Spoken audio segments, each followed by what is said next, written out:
on Clearing the Clutter Inside and Out, we're talking about Psych K. How can your subconscious mind hold you back? Are you feeling not worthy and it's affecting your health? Do you have limiting beliefs that are causing you stress? Let's continue our month focused on hodgepodge as we learn about the power of Psych K.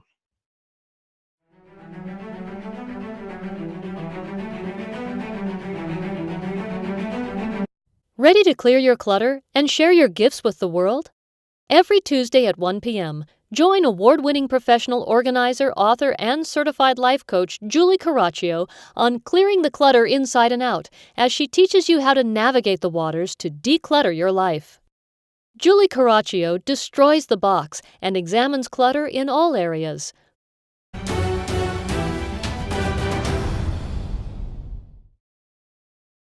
Today's episode was inspired by yours truly.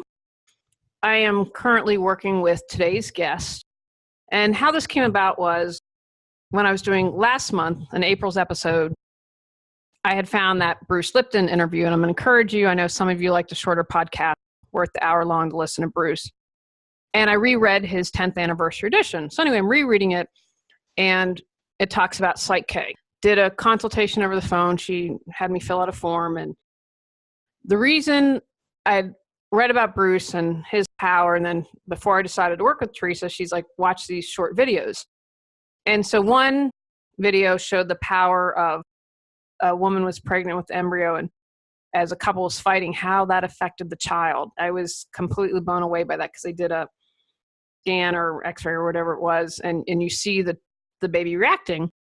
And then the person who created Psych K had an interview, a short interview, and he talked about the spiritual aspect. I consider Psych K to be very science-oriented, and because it's rewiring the brain, we'll see what Teresa says. That's how I would sum it up. But he talked about the spiritual aspect, which is really important for me. And the reason I was motivated to talk to her, so you all know I worked with someone for almost 4 years, and at the end of working with her, I had one goal in mind. There was something I was trying to accomplish. She basically said, well, your sovereign self, your higher self, chose for you not to have this accomplished in this life. I didn't believe that. That did not ring true to me. But when you work for someone for as long as it, almost 4 years, and I'm not claiming to be a victim here. I made choices. I allowed myself to be influenced. So I want to be really clear on that. I believe as someone who works with people, you have an obligation to be honest and forthright. And if I'm honest, I would have preferred, well, you could have told me that before 4 years and I could have decided that you could have given me a choice than whether to decide to work with you. Anyway, so that was really devastating to me. And that happened in the fall, and watched the Bruce interview, read the book. Anyway, found Teresa, and I just felt there had been too much influence. And I wanted to make sure, one, because you can rewire, I didn't want any of this person's influence and thoughts. I wanted them out. I said, I want to discover my truth and honor my truth. So anyway, Psych K was about rewiring the brain, and then Teresa recommended a book that I'm really slow reading. I've read a bunch, and the more things it's taking me longer than I'd like, but you know what? Sometimes you have to roll with it. Had a little session with her, have worked with her a couple sessions, still have some sessions left.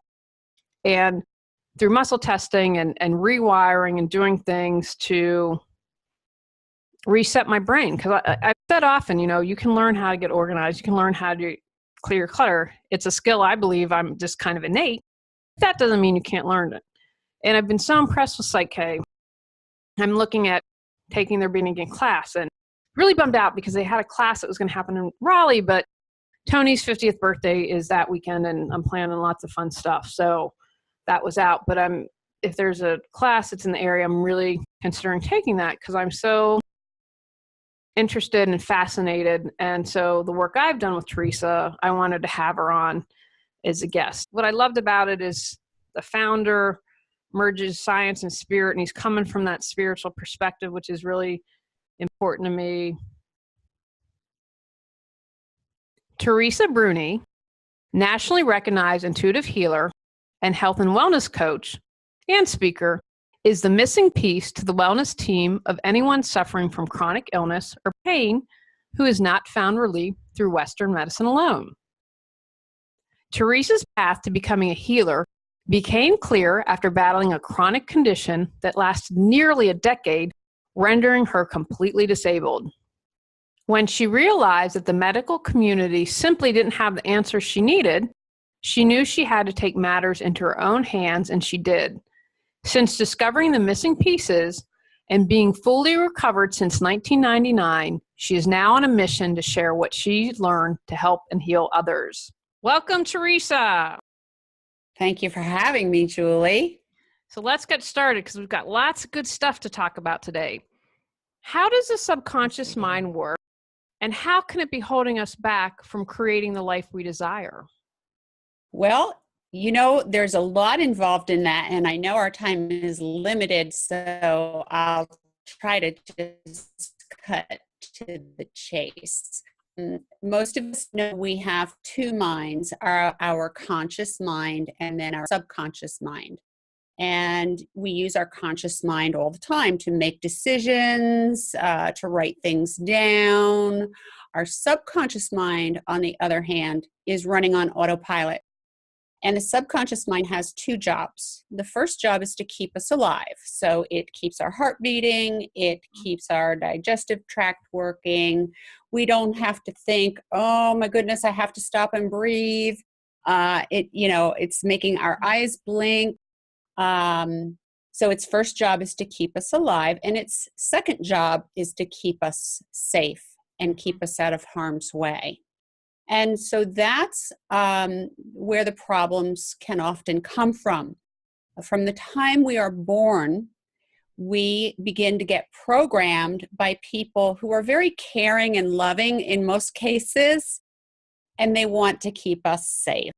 So, children are told, be careful out there. Mm-hmm. A big one for my dad was because he wanted to keep us in, the roads are wet, it's too dangerous. When I was a teenager, the roads are wet, it's too dangerous. So here I come into adulthood, and I still have this belief that has been programmed into my mind, the roads are wet, it's too dangerous.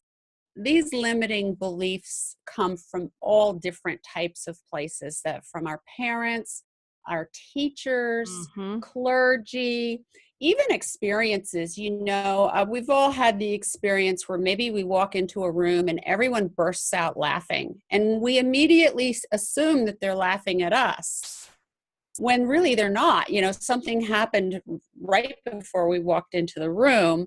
So these limiting beliefs come from many different places. And then the most devastating limiting belief, a serious car accident, watching someone you love be hurt, mm-hmm. Sexual abuse, emotional abuse, physical abuse, watching someone else be physically abused. I mean, even 11 was traumatic for most Americans. Oh, gosh, yeah. So what we need to remember is the subconscious mind records everything, and it never forgets anything. So then we become these people who are trying to accomplish living a happy life. And we've got this program running in our subconscious mind. According to Bruce Lipton, author of The Biology of Belief, the subconscious mind, it runs 95% of the time, and the conscious mind only 5%. So we know what's driving the train. It's the subconscious mind. I talked about in the introduction and how I'm working with you, and one of the things that was really important to me is I'd worked with someone else and felt completely influenced. Now, I don't play the victim here. I have to own it. But her thoughts, I knew they weren't my truth. But because I'd worked with her for so long, that was one of the motivating reasons to see you. Is I feel like there's too much influence. We have to get down to my truth. And so even if you're aware, and I consider myself aware and on top of it more so than the average person, you can still have those challenges. Absolutely. And that's a perfect example, because that is someone that you trusted and admired who hurt you. And so, when you and I first met, you were skeptical and you were cautious about, stepping into this relationship and trusting me as a practitioner. Right? Absolutely, I was. So on a scale of 1 to 10, 1 being not at all, 10 being completely, how would you rate the work we did on that as far as clearing that out of your subconscious? I think we're at a 9.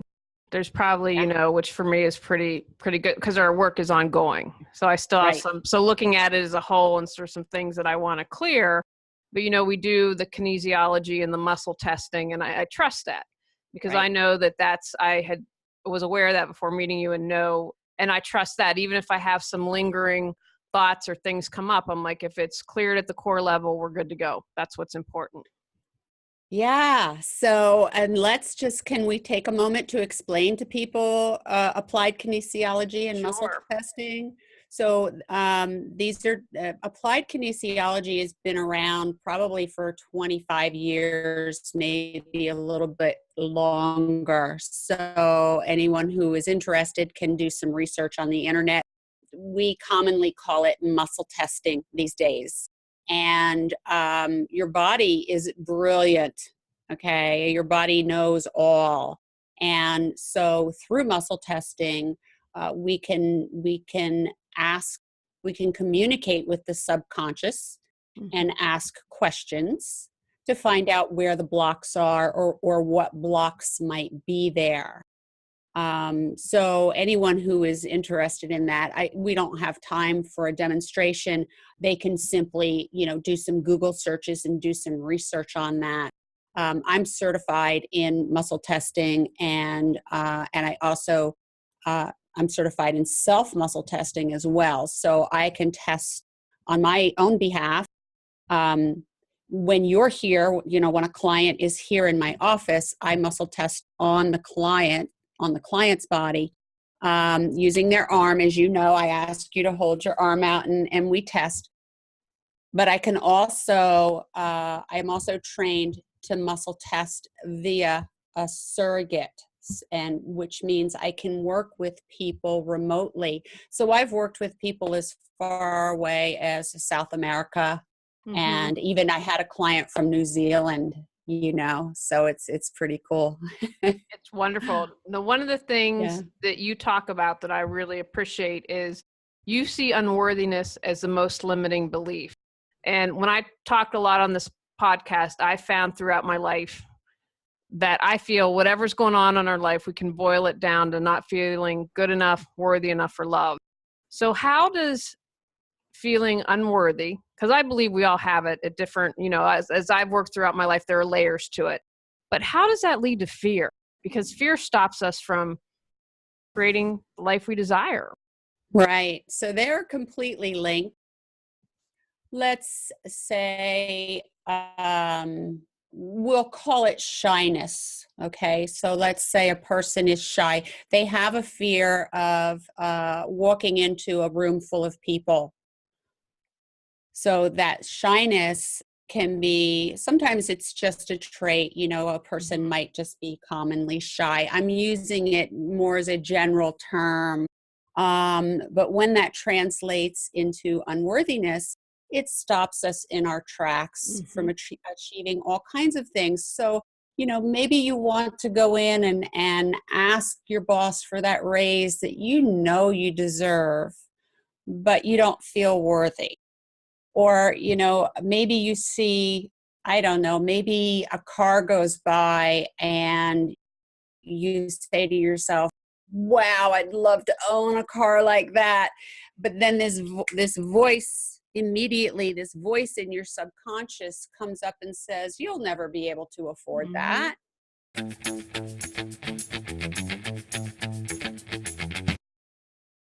Losing money because you aren't organized? Tired of spending hours looking for things? Stressed out? Go to reawakenyourbrilliance.com to learn how Julie Coraccio can support you.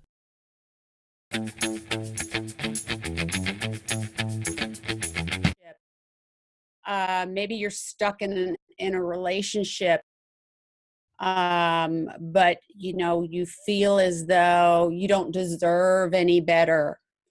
So it can surface, it can raise its ugly head in a million ways, and then it'll stop you. It'll turn into fear. And fear is another one of those words that is very general.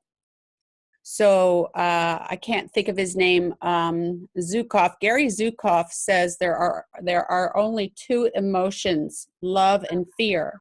And anything that is not love is fear.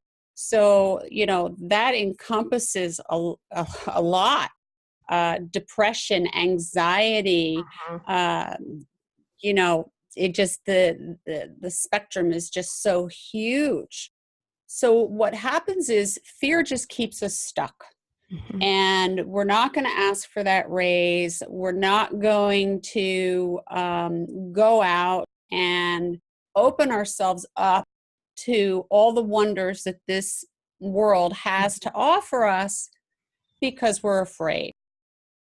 Exactly. Now, I read a really interesting statistic recently, and it said something like 80% of our health challenges, traumas, issues, whatever you want to call them, are related to stress. So I'd like to know how limiting beliefs can cause us stress that eventually are going to lead to illness or disease. Okay, so as you know, because we've been working together, and I talked to you a lot about the energy levels. Okay, so we are here to explore and experience all of our energy levels. And so let me explain what I mean by that. Anyone who is familiar with Abraham Hicks knows about the emotional chart. There's 22 energy levels on the emotional chart, on the emotional scale, I should say. The energy levels that I talk about, there's only 7. So levels 1 and 2 are low vibration energies, and they are what we call catabolic. So when you're in those low vibration energies, you are actually in fight or flight mode, or what we call today fight, flight, or freeze mode. Okay, so the very bottom level is victim mentality. So, and we all know people like this. They've allowed themselves to become so stressed that now they're chronically ill. They're out on disability. They feel like, why should I even bother trying? The world is an unfair place and I'm never going to win. So that person just feels victimized. Okay. And then level 2 is anger and conflict. So the great thing about that is when you step out of level 1 and into level 2, you take action. So that's more of, well, I'll show you, I'm going to prove you're wrong. And that anger, it's good because it gets you off the couch, but both of those, when you're in either one of those energy levels, your body is releasing cortisol and adrenaline. And when your body is releasing those hormones, they are damaging your body. So unfortunately, we live in a society where 85 to 90% of the population is living in catabolic energy. And life is stressful, but we add to that by stripping away the joy out of life. So, if I'm working with someone who is chronically ill, some things that I will tell them to do is turn off the news, watch more comedy, because when you're laughing, okay, you can't be stressed and laughing at the same time. It's just simply impossible. So when you're laughing, you turn on the anabolic energy, which shuts off the release of the cortisol and adrenaline, and it allows your body to begin to heal. So to answer your question, we just live in a stressful society. I personally know people who have, the news is on constantly. They're on social media constantly, and most of it is negative. Yeah, unfortunately, that's the case. And I think it's so important to be aware of that, because our illness does come from stress, whether or not we realize it. But I don't think most people would make that connection of feeling like a victim and how it's affecting their health. And this kind of, I think, would be a nice segue. If you haven't listened to the interview with Bruce Lipton from last month, check it out.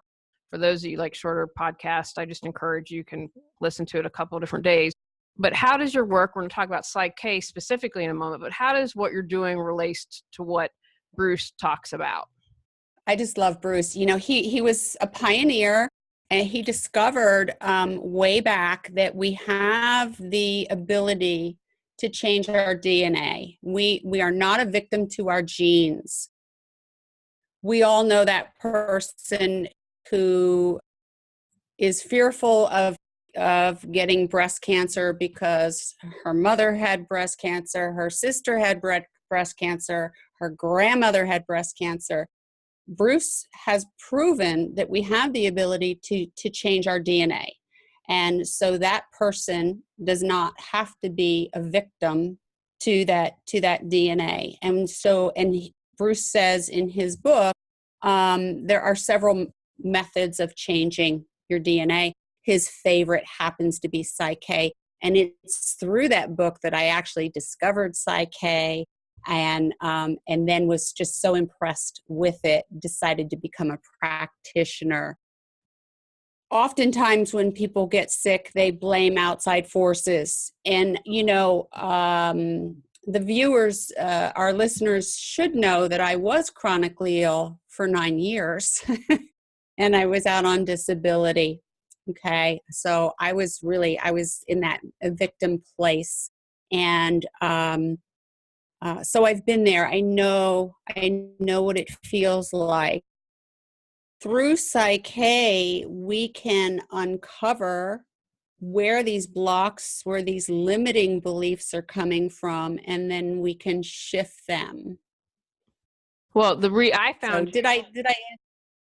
Yeah, no, I want to go in a little more detail about Psych K, but I also found out about Psych K through reading Bruce's book, because I'm like, oh, I've forgotten this great interview. I want to read the book. He mentioned that. Then I found the website and found you. And what was important to me, you sent me these 3 little short videos. And so the one where the baby's in utero and the parents are fighting, and you see how the baby reacts. And the other thing that was important to me was the founder, the originator, creator, talked about the spiritual aspect as long as the science aspect. So I'm all about spirituality, but this way of rewiring the brain is how I described it. And I said, if I'm wrong, that you would correct me. But in my simple terms, it's rewiring the brain. And I felt there'd been too much influence on me. And, we looked at things from the past, and that my brain needed to be rewired. So that's how if I were to describe it in a nutshell, that's how I would phrase it. Yeah, that's and that's exactly what we're doing. We're actually reprogramming the brain. Okay, so the brain is like, your subconscious is like the mainframe computer. It's running, it's constantly running. And so what we do when we do a Psych K balance is we actually reprogram the computer, and we change the program. Yes, so and you brought up the video that I sent you about the fetus in utero. So we know scientifically that we actually, our programming actually begins before we're even born. Mm-hmm.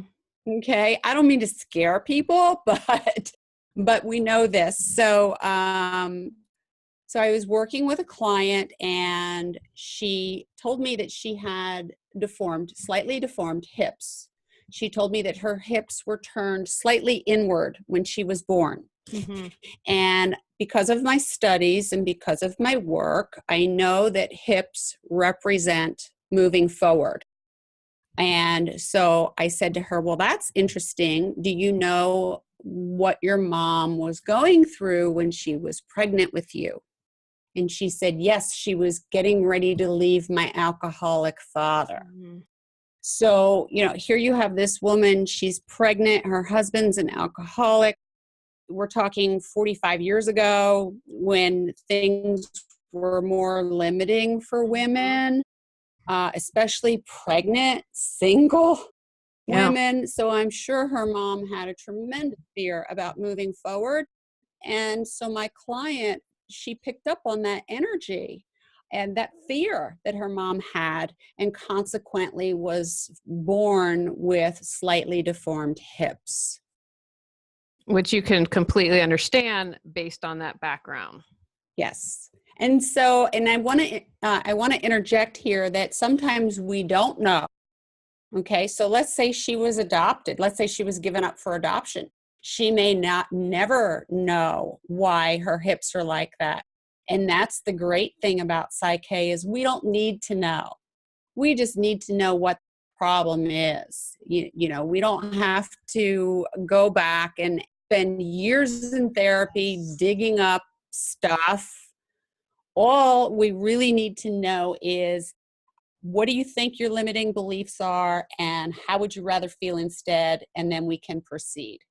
Thanks for bringing that up, because I think that's such an important point, because we can get sidetracked and get caught up in the story. And then that takes us away from the healing or worrying, blah, blah, blah, blah, blah. I mean, I know we were working on something and you were like, and I said, I don't care. We don't need to know where it comes from. We know it's there. Let's move it. Right. Like, I don't want to, expend any energy on that. And I think when I first started my healing process, it was important for me to know everything. And now I'm like, I don't want to know the details. Just clear it. Yeah. Now, some clients, they do need to get it out, Yeah, absolutely. and that's fine too. I mean, sometimes I have clients who come in and they just break down, and I allow that because that's the release of energy. So anytime, I'm a big proponent of crying, because crying is a release of energy. And if you've got that much stuff going on and you feel like you need a good cry, I mean, we all feel better after a good cry. And I'm going to say this again, when I was talking about the energy levels, we're human. We're here to experience all the energy levels. And even in the Bible, even Jesus Christ got angry, right? Mm-hmm. So, because he was human. Right. And so there's, I don't want anybody to think that any of these emotions are bad, because they're not. Exactly. It only becomes a problem when you let them go for too long. Or stay stuck there. Yes. So that's what I say to my clients. It's okay to be depressed. It's okay to have a pity party. The question is, how long are you going to stay there? Because if you're going to tell me that you're staying there for, 3 days, 3 weeks, that's not good. We don't want that. I've noticed that I've cleared a lot of victim energy, but what I've noticed for me is it's more subtle now. Once I did like some major work, it'd be like red flag waving in my space. And now I have to pay more attention, because it'll be like, oh, I think we were talking about something, and I had an aha moment. Oh, I'm seeing myself as a victim. Like, I wasn't aware of that, and that's okay. But just the more, there are always layers to clear. Yeah. Yeah. And that's why you work with a practitioner, because it's hard, like one of the best testimonials I ever got was from another, she was an executive coach, and she said, and I love this, even the best brain surgeon in the world cannot operate on himself. Yes. Okay, so I see things in my clients that they simply can't see. And this is for the ladies that are listening. It's like walking out of the restroom with your skirt caught in your pantyhose. you know, everybody knows but you. Right, right.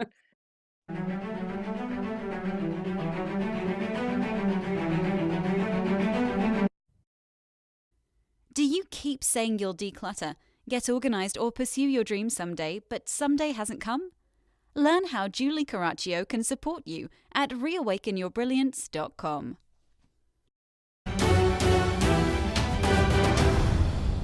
So I would love for you to share a success story, because you work with a lot of people who are chronically ill. And, I have a friend that I've learned a lot because she is chronically ill, and sometimes it's all in your head, you're making it up, blah, blah, blah. So if you can just share a little success story, that'd be fantastic. yeah, probably. Well, I've got several. I was working with a client, and I really have to keep confidentiality Of here. course. So I'm going to try to protect even sexual identity. This client had an accident and broke the neck Oh, wow. and was rendered quadriplegic. So we have to say, anyone who's listening who believes that we create our own reality, we have to stop and say, well, how did I attract this? The client had quite a tragic story, was molested as, before the age of 2 by a grandparent, and couldn't let that go. I mean, just a ton of anger, blame. And then, of course, the accident happened. So then on top of that, we had trauma. So we had the trauma from the sexual abuse, and then we had the trauma from the accident. So we were able to release all of that. Or let me rephrase that. We were able to release 95% of that, which opened up room for huge changes in that client's life. Another client suffered brain damage, not only through Psych K, but through the other practices that I teach: visualization, meditation, nutrition, exercise. Healing requires a well-rounded approach. Yeah. And through all of that particular client, the doctors refer to the client as a walking miracle, because we literally reversed the damage, the brain damage, and the dead areas in the brain. So those are probably two of my biggest success stories. Rewire and reverse that. I completely believe that. And, I brought up my fear when I interviewed Bruce about getting Alzheimer's. And I had someone dear to me, who was like a second mother, who had stage 4 lung cancer. And they kept telling her, you're going to die, you're going to die. And then, I'd go with her to doctor's appointment. They're like, we give up. We don't know when you're going. But part of it, she's just like, I'm not ready to go. I've got stuff to do. And she had an amazing support system. So she didn't take in, when we're like, you have 6 months or whatever. She's like, no, I'd have a lot more than that. And Right. so I've seen it in action. And that just proves, and this is someone who didn't do anything, but just had her positivity and her support network and beliefs were so strong. Exactly. Do that. Yeah. So our beliefs are everything. And so this goes all the way back to Henry Ford's quote: whether you think you can or you think you can't, you're right. Medical science, I have mixed feelings about medical science. They save lives every single day. They create miracles every single day. They can replace the heart, for God's sake. That's miraculous. But on the other side of the scale, personally, I don't think it's right to tell someone, based on statistics, you only have X amount of time left. It's my personal opinion that it would serve the person better if the doctor said, Well, in most cases, a patient in your condition only lives X amount of time, but that doesn't necessarily apply to you. Okay. It's so like when my mom had cancer, the doctor told her she had 6 months. And in my mom's world, the doctor and the priest were never wrong. So it became a self-fulfilling prophecy. And 6 months later, she was dead. So my question is, why not say it could be 6 months or it could be 6 years? Because that plants a different seed. Okay, that plants a different seed. And sometimes once those seeds get planted, that's it. So, the friend that you're talking about, she didn't care what the doctor said. She had her own plans. She did. And her own belief. And our beliefs are everything. Our beliefs are everything. They really are. Yeah. So on that note, people, don't think I was going to let you slide because we have a guest on today. What are some take actions that people can take?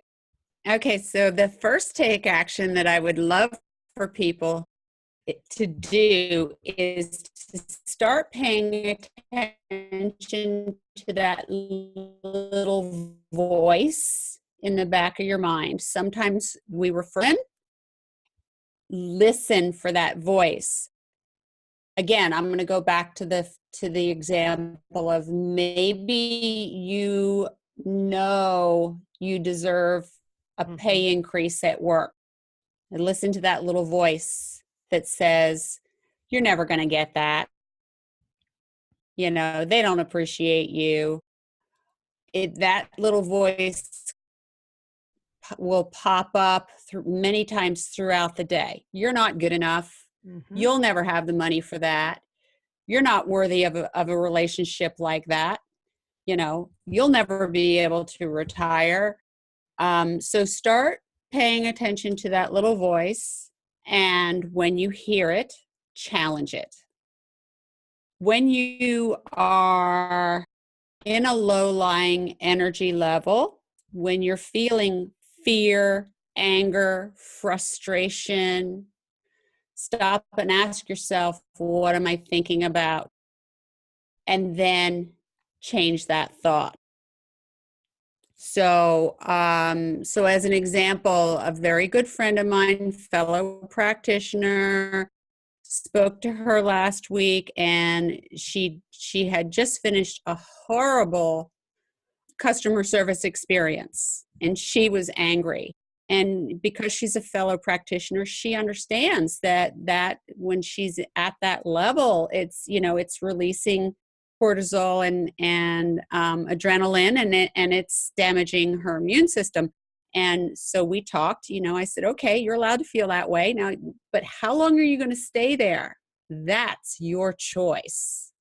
That's always a choice. Yeah. Yes. And sometimes we just, we've all said, I'm so angry I can't even think straight. And it's true. You're so angry that your mind has taken over control. So stop, take a deep breath, calm down, and turn on some comedy, pet your cat, pet your dog, go look at pictures of your children or your grandchildren. Do something that's going to shift that energy, because there's all kinds of ways that you can shift that energy, and you can do it fairly quickly. And the last tip would be to, when you identify that you have limiting beliefs, develop some affirmations and start saying those affirmations. Now, sometimes a lot of times, people make mistakes when using affirmations. So affirmations need to be positive and, present tense, and they really should pack a punch. So as opposed to saying, I won't get cancer, you want to say something like, my body is healthy and strong, okay? Starting an affirmation with the words I am is very powerful. I am healthy and strong. I do have a healthy immune system. And then once you have those affirmations in place, say them out loud. Our thoughts are energy. We know that. Quantum physics now proves everything's energy. It cannot be created or destroyed. It can only be changed. So your thoughts are energy. Your voice is also energy.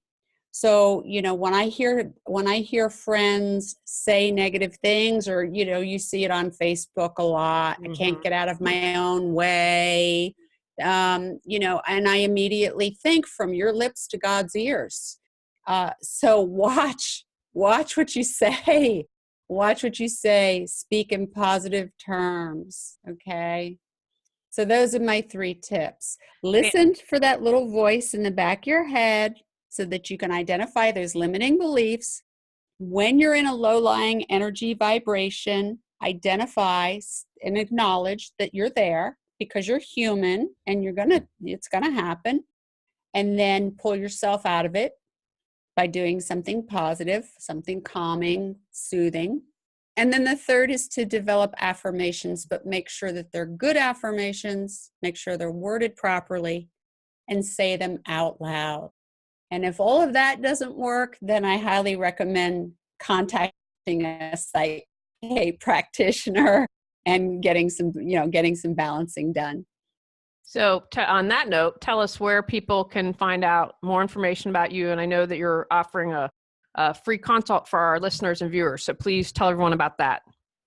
Yes, I am. They can go to my website. It is my name, teresabruni.com/clutter. And I'll have information on there. So I would, of course, I'd love to invite everyone, but of course my time is limited. So I will take as many people as I can. There'll be a form there that they can fill out, and the form will come in. My assistant and I will review those, and then we'll send them a link where they can schedule online for a half an hour. During that half an hour, we're just going to talk. We're going to find out what they think their limiting beliefs are.